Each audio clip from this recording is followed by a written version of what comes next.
Bhagavan can be known only through Shastras.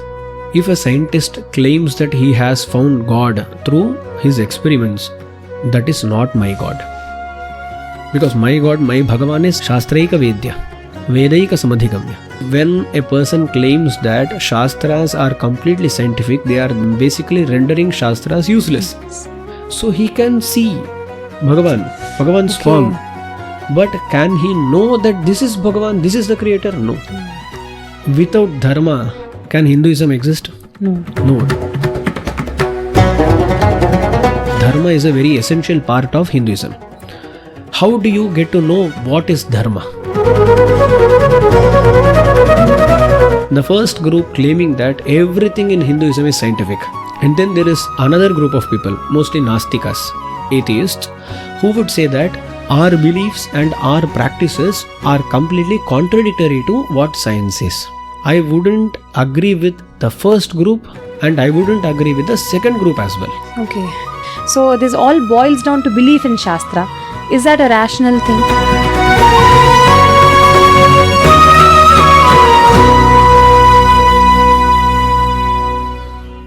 Welcome to another episode of Svairālāpam.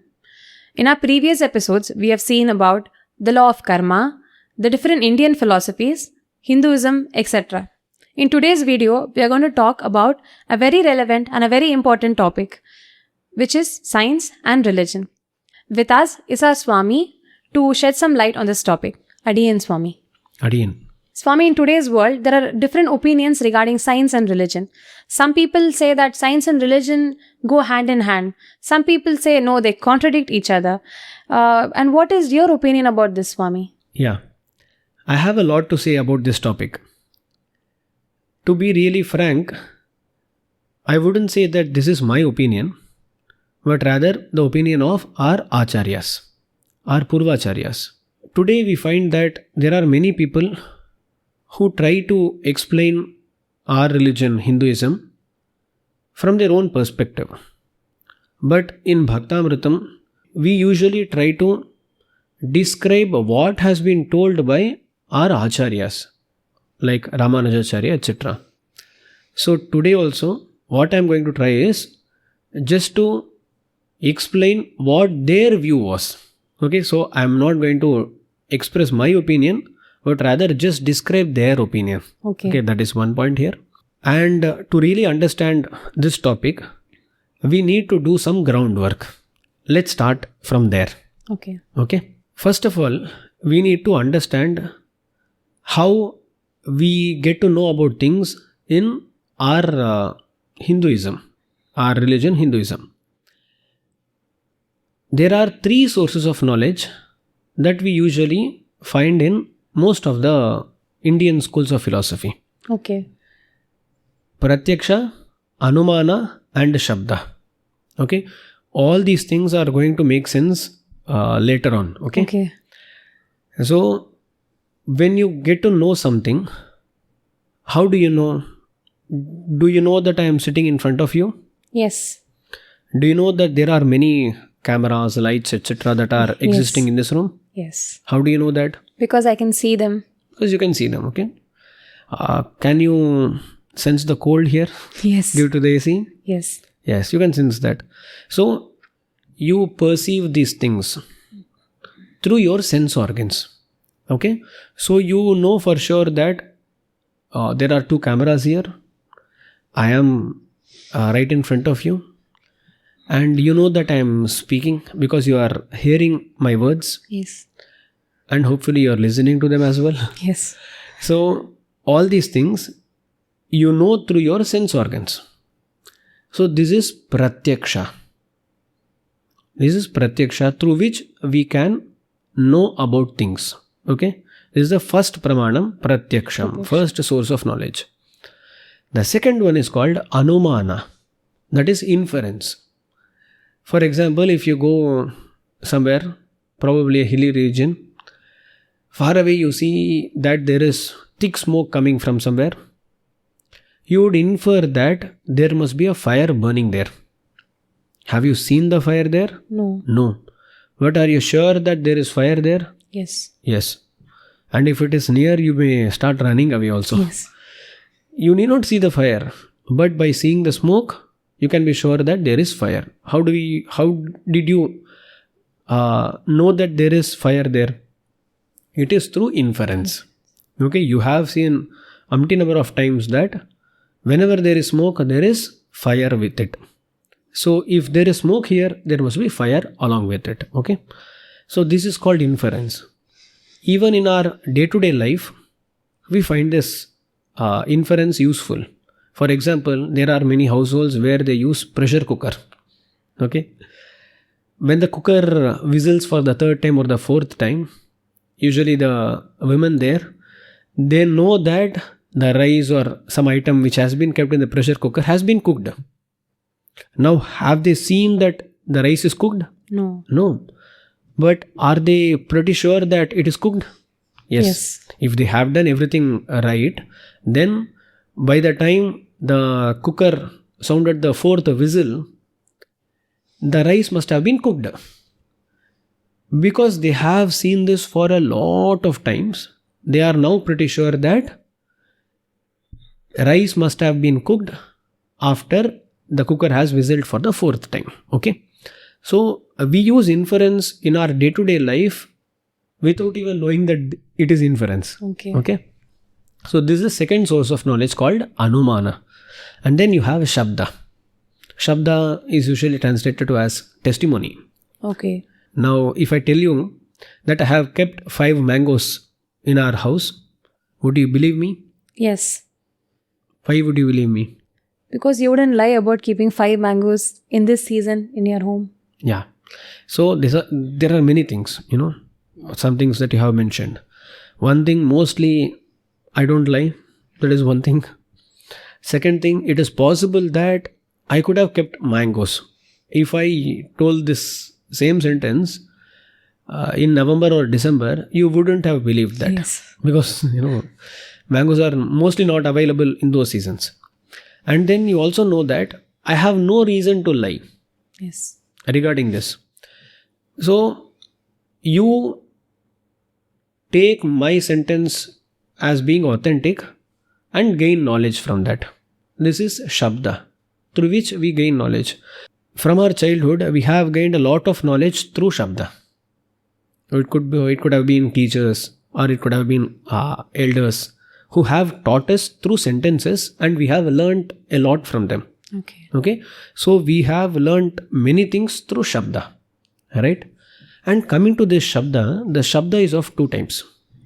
One is Laukika Shabda and the other one is Vaidika Shabda. Laukika Shabda is, sentences similar to what I just uttered. Okay.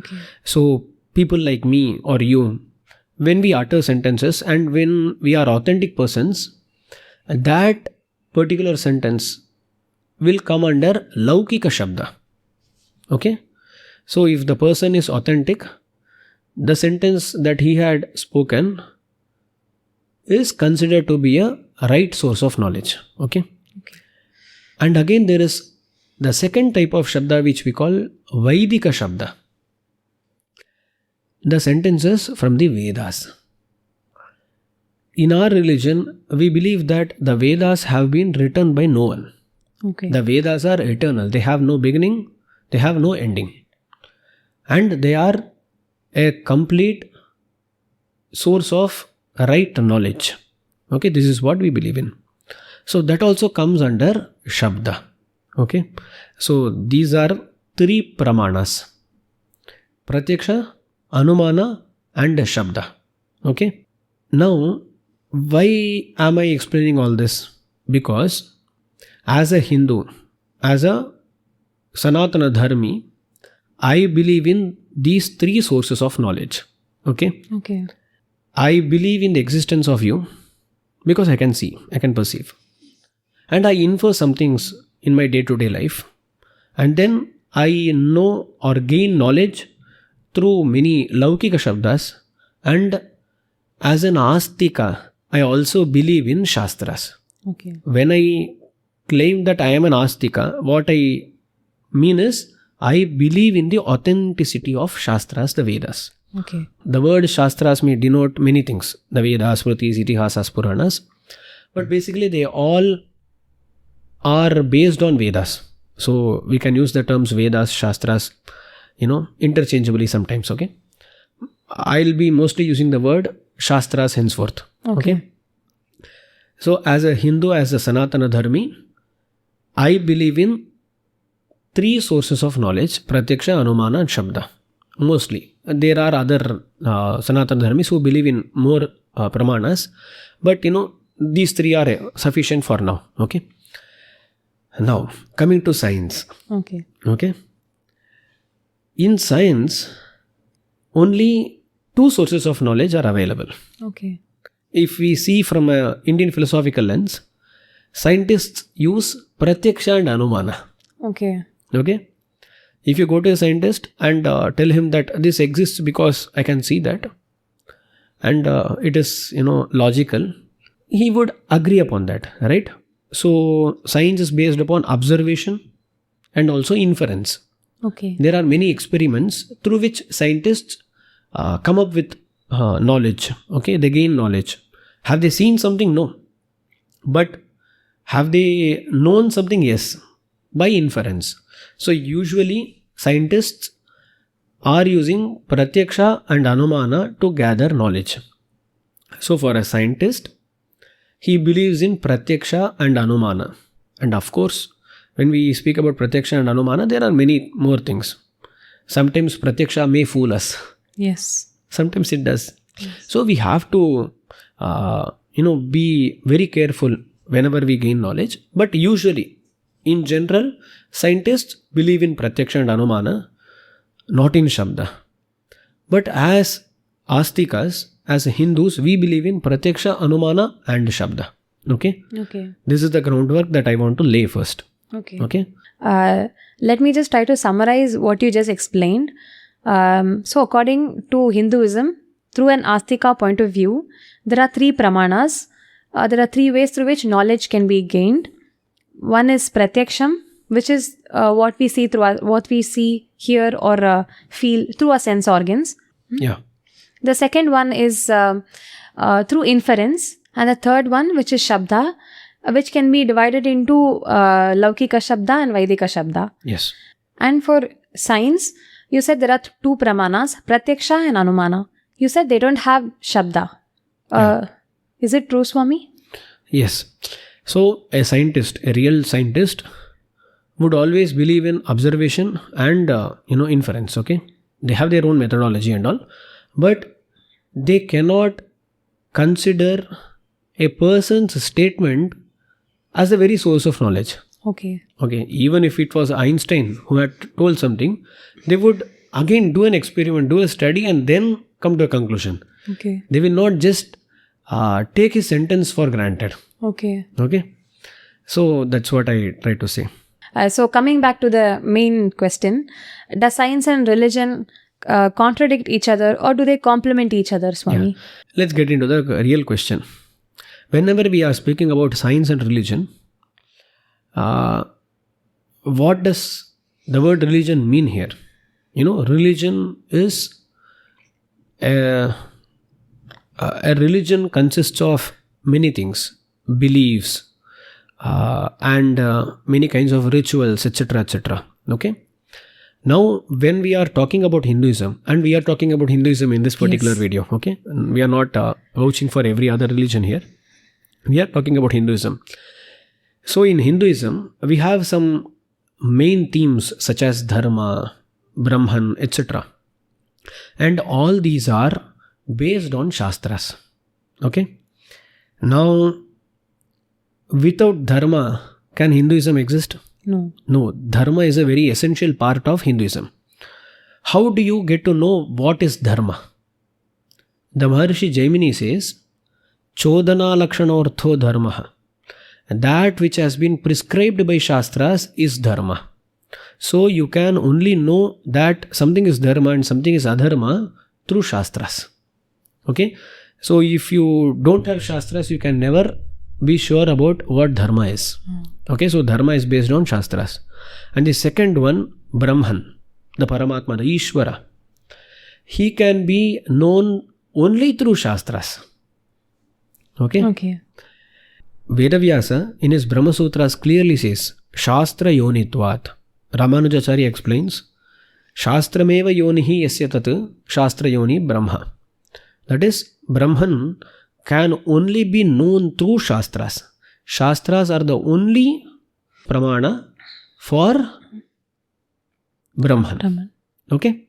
So you cannot know Brahman through any other pramana. So, be it dharma, be it Brahman, these are concepts that are based on Shastras. Okay? But Swami, you just told that knowledge can be gained through Pratyaksham, Anumana and Shabdam. But now you're establishing that Brahman can be known only through Shabdam. How can he not be known through Pratyaksham and Anumana? See, there are things that we know through Pratyaksham. There are things that we know through Anumana. But Brahman, by definition, is not an object of our sense organs. Okay. He can never be sensed through our sense organs. The Upanishads state adreshyam. He cannot be seen. He cannot be touched. He cannot be smelt. Okay? So, by definition, Brahman is pratyaksha agochara. He cannot be sensed. That is one point. The other one is, can he be known through Anumana? Okay, inference. There are many schools of philosophy where Brahman is established through arguments, through deductive arguments, inference. Okay, like for example, if you find a camera, it is a very complicated object, right? You will infer that this must have been made by an intelligent person. Yes. Okay. In similar fashion, you find this complicated world which exists, which runs. So there must be some creator to this world. We can infer that. And during that process, if the creator that we came up with has another creator, it would lead to infinite regression. This world was created by a creator. He was created by a creator. He was created by another creator. It would lead to infinite regression. So they argue that the creator who created this world has no creator. Okay. So it ends there. So they end up with a person or an entity or an object which has no creator, which is not created but creates this world. Okay, this is how a deductive argument usually works, and Anumana would usually work. The Nayayikas, the Vaisheshikas do this kind of Anumana to establish the existence of Ishvara. Okay. But here, the Vedantis do not accept this. They say, Ishvara is Shastraika Gamya, Vedaika Samadhigamya. Bhagavan can be known only through Shastras. Okay. Why? Because one, we saw that Bhagavan is not, Pratyaksha. He cannot be seen. He cannot be sensed. Bhagavan is there in front of us, but we cannot see Bhagavan. And can we, establish the existence of Bhagavan through Anumana? No, that's also not possible. Because Ramanujacharya argues, in this world, we see that if there is a very complicated or very large structure, usually there are many people involved in creation of that. If you find a very big Gopuram, would you think that it was built by a single person? No. Very rarely does those things happen.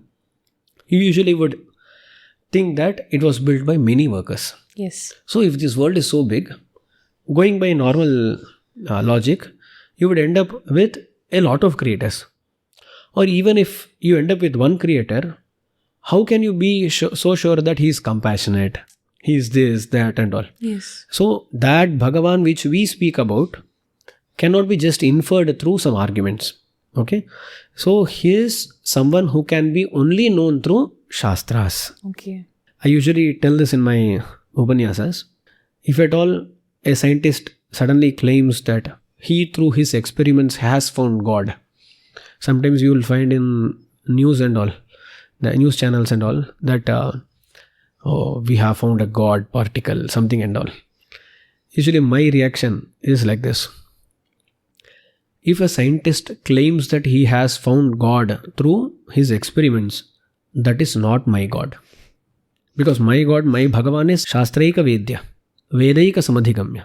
He can be only known through Shastras. Shastras. Okay. Okay. So sometimes what happens is a person who has learned Shastras teaches those things to his disciples.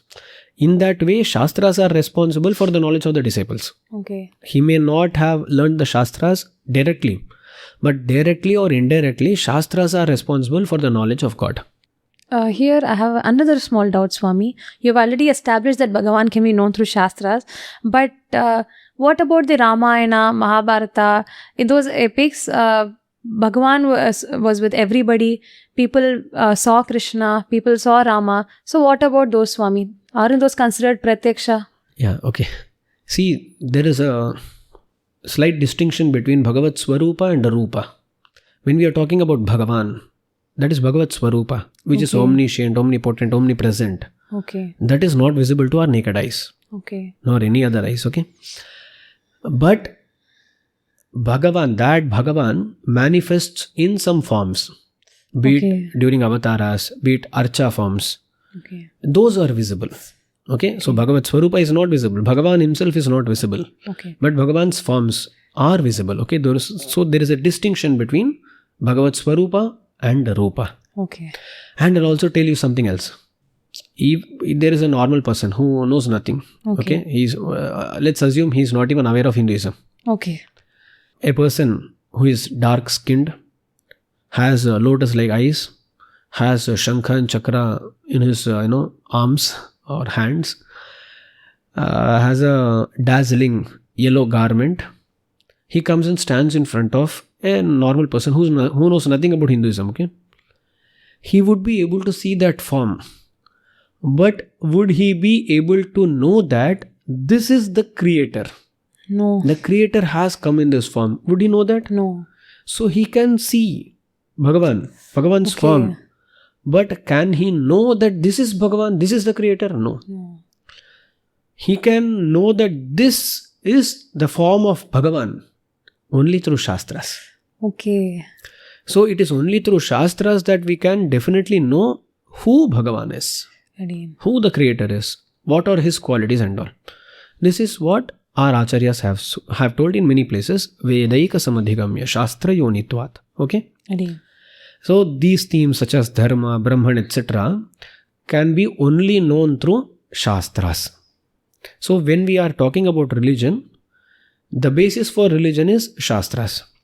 And the main sources of knowledge for science is Pratyaksha and Anumana. Okay? So now let's address the main question here. So I have found in my experience that there are two groups of people. The first group claiming that everything in Hinduism is scientific.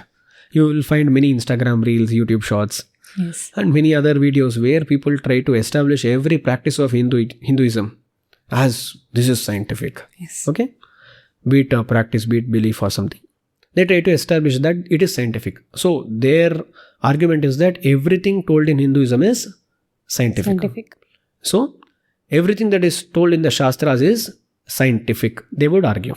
Okay, this is one group of people which is very prevalent.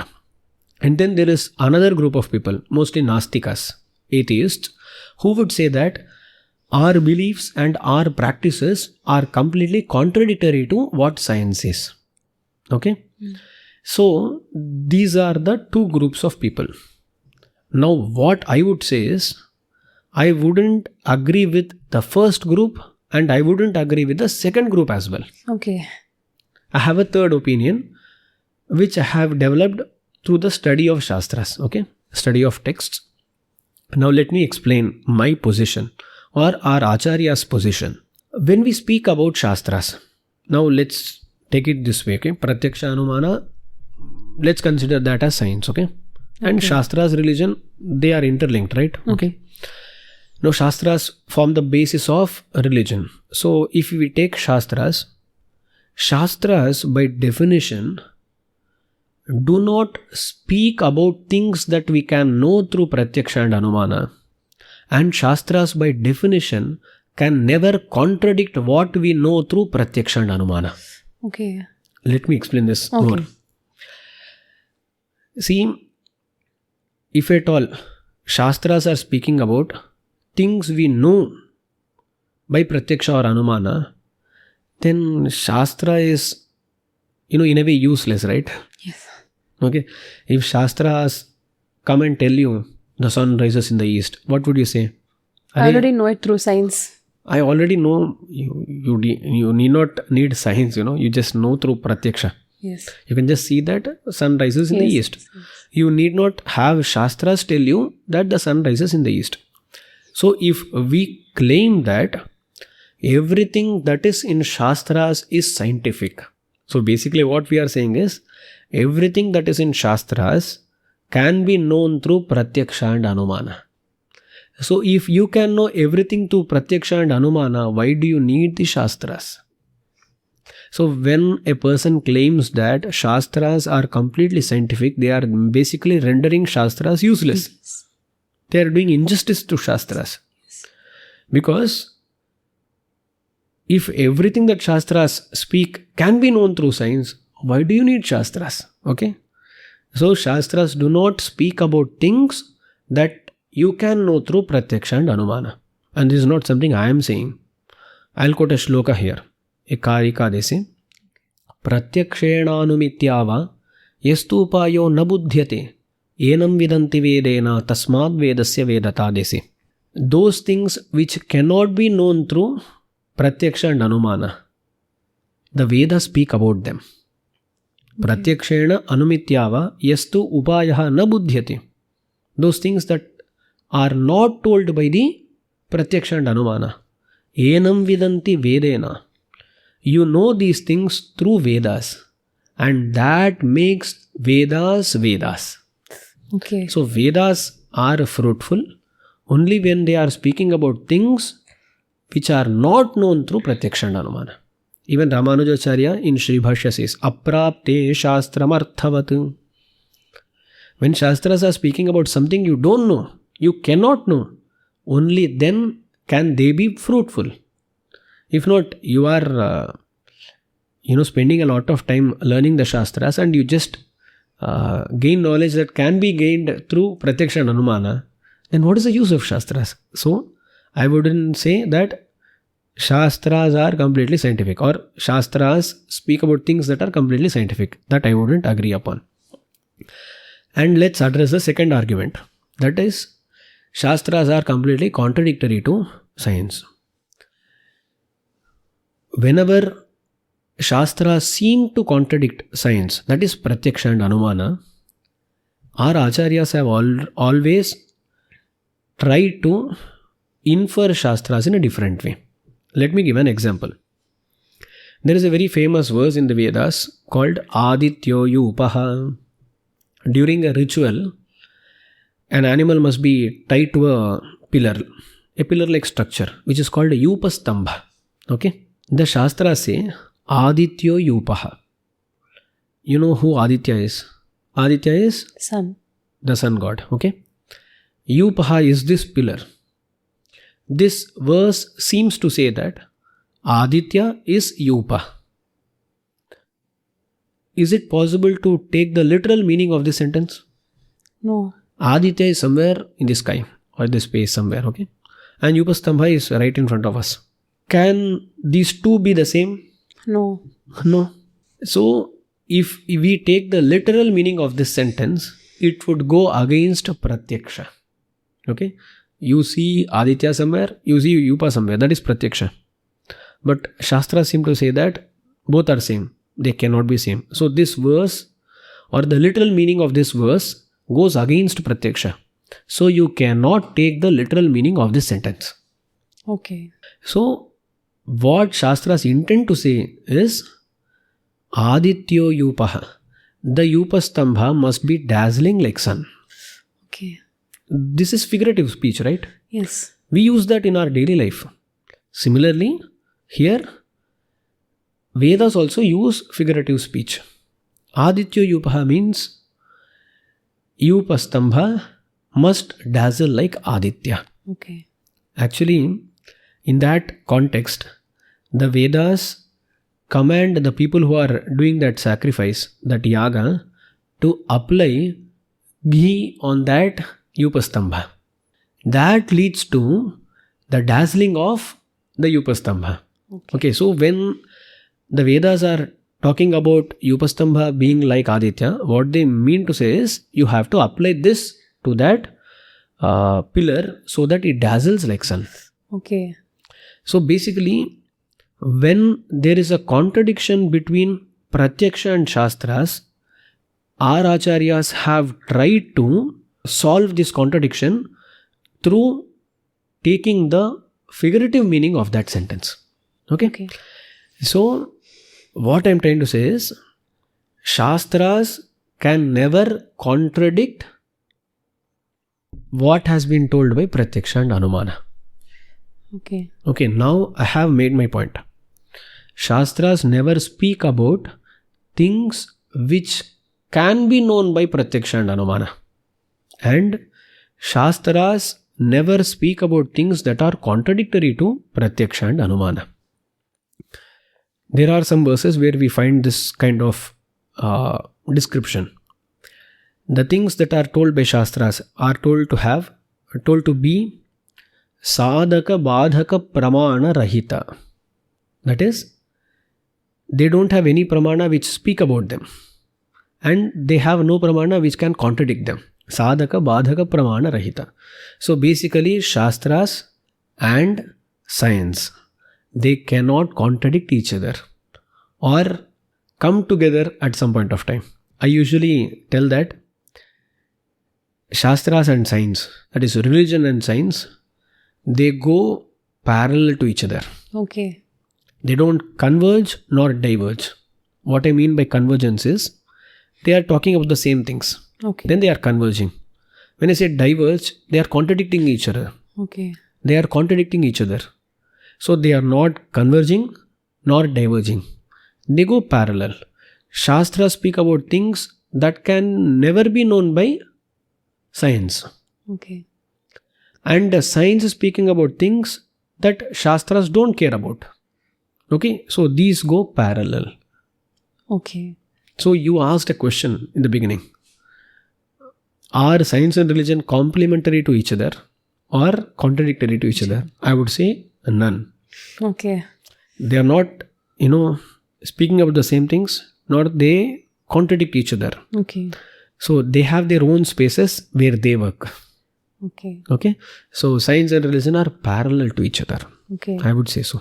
So to sum it up, Swami, you're telling that Shastra doesn't speak about what science has already told, and neither does Shastra contradict science. Yes. If it does seem like a contradiction, then we are supposed to be looking at it not literally but figuratively. Yeah. And when I asked you the first question whether you thought science and religion are complementary or contradictory, you've just provided a new version where it is parallel towards each other. Yeah. So parallel to each other, and this is not a very new version. Okay. This has been explained in in texts such as Sri Bhashyam and all, which have been written 1000 years ago. Okay. So this is not a very new point. Okay. New point of view. And even in texts of Shankaracharya, this has been mentioned. Okay. So we don't have many people talking about this now. That's all. But this has been told in the texts. Okay. Yeah. Swami, I just want to clarify one more thing here. You said that Shastra doesn't say the same thing that science already does.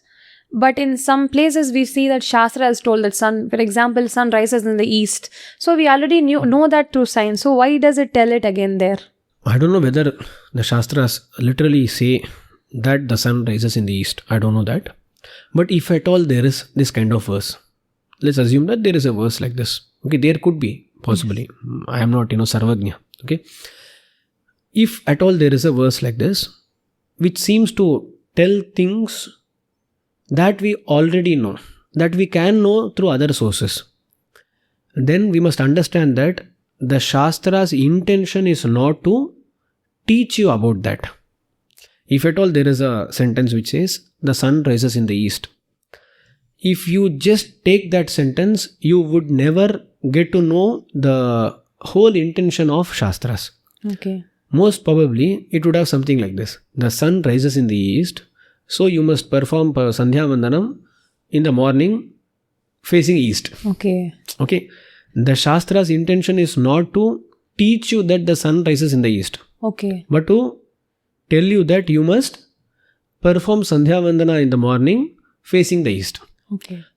Just I am explaining things, I am not saying that there is a verse like this or a sentence like this, but if at all there is something which seems to be knowable through another pramana, then Shastra's intention is not to explain you, teach you that thing, Okay. but it is there, it is called Anuvada. Okay. Speaking about things you already know, to teach you something else Okay. or command something else.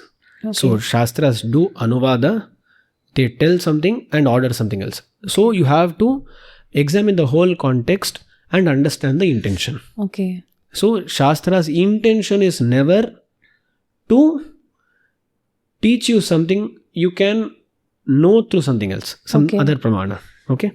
So whenever Shastra seems contradictory to science, or it seems to repeat the same thing as science, we are supposed to look at it in a different point of view rather than take it literally. See, here that sentence can be taken literally. Okay. The sun rises in the east. The meaning of the sentence can be taken literally. Okay. But the intention is not to teach you that thing. Okay. Okay. When I was speaking about contradiction, then we were talking about taking it literally or figuratively. Okay. Okay. Okay. Here you can take the literal meaning of that. Okay. But the intention of Shastras is not to give you the literal meaning of the sentence. Okay. So science and religion does coexist together? Can coexist together. Okay. They do coexist, right? Yes. They do coexist. Yes. The question is, can they exist? Should they exist? Yes, they can. Yes. When both of them are not contradictory to each other. So, I myself believe that I can be completely scientific and religious at the same time. Yes. Okay? There can be no contradiction in this. Okay. See, I believe in Bhagavan.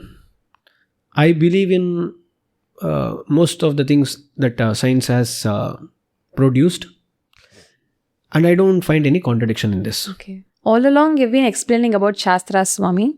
And you say you have a belief in Shastra. Bhagavan can be known only through Shastra, etc. So this all boils down to belief in Shastra. Is that a rational thing? Is that a rational thing? See, believing in Shastras, is it rational? I would like to answer this in a different manner. Okay.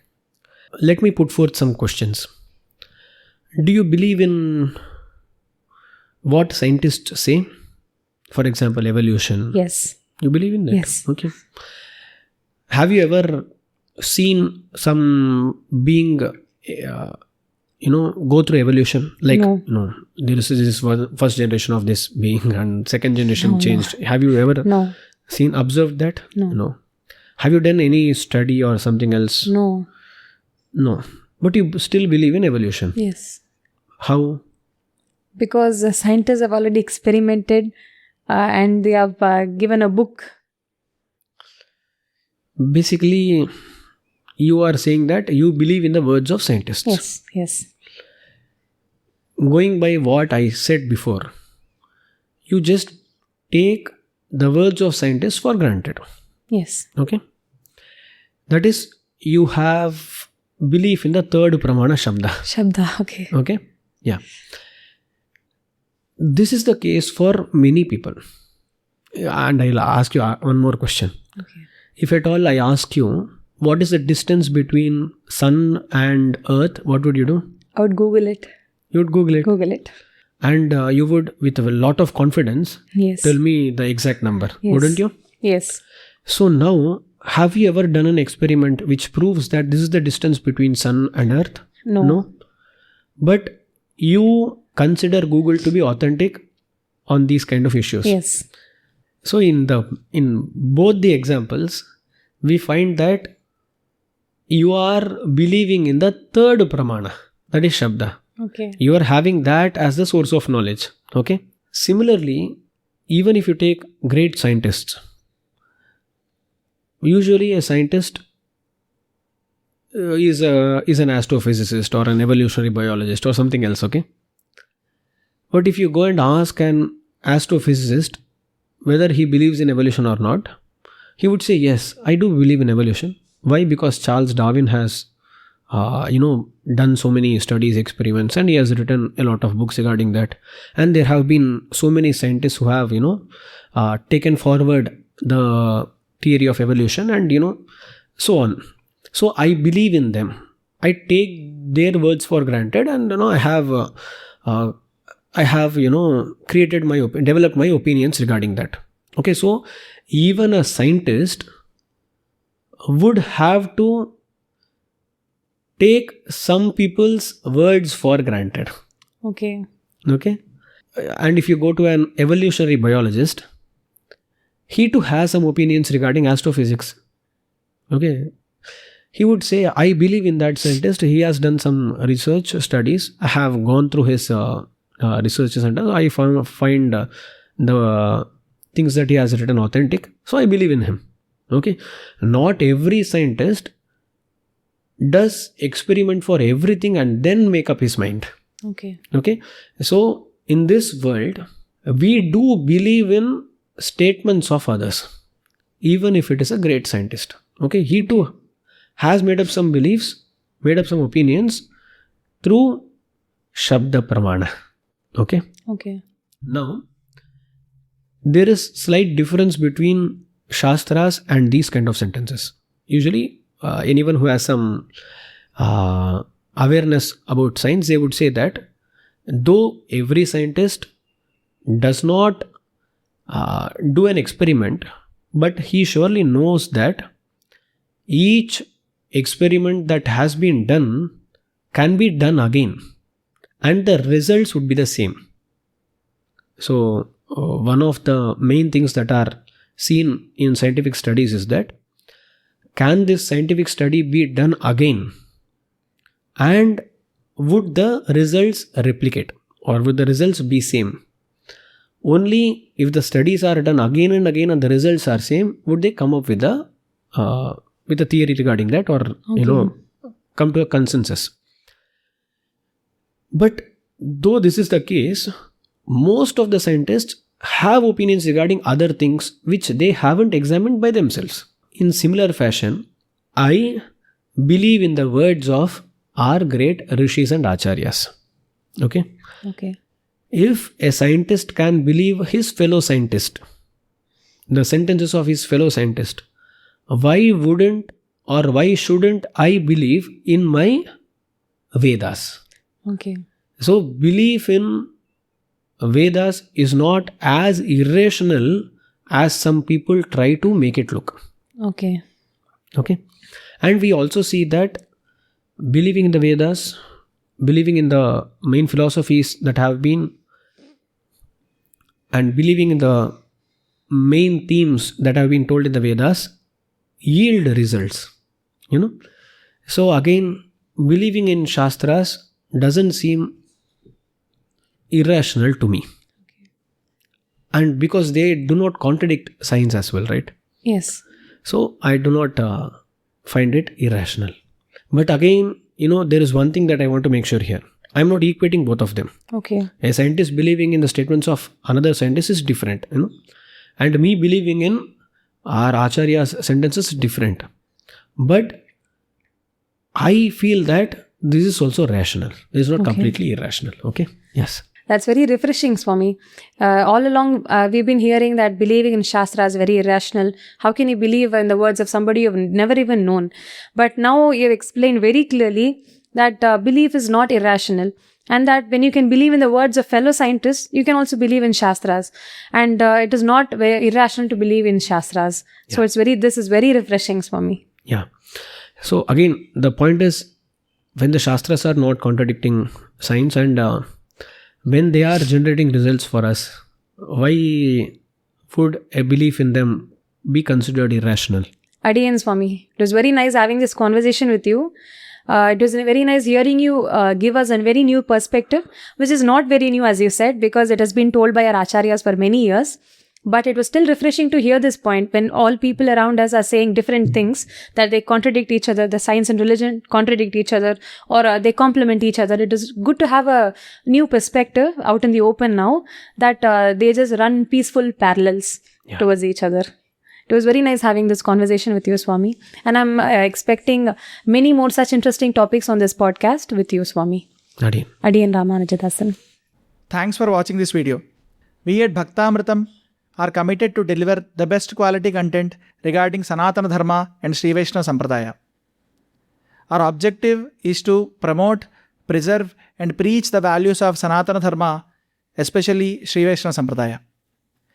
This really involves a lot of time, effort and resources.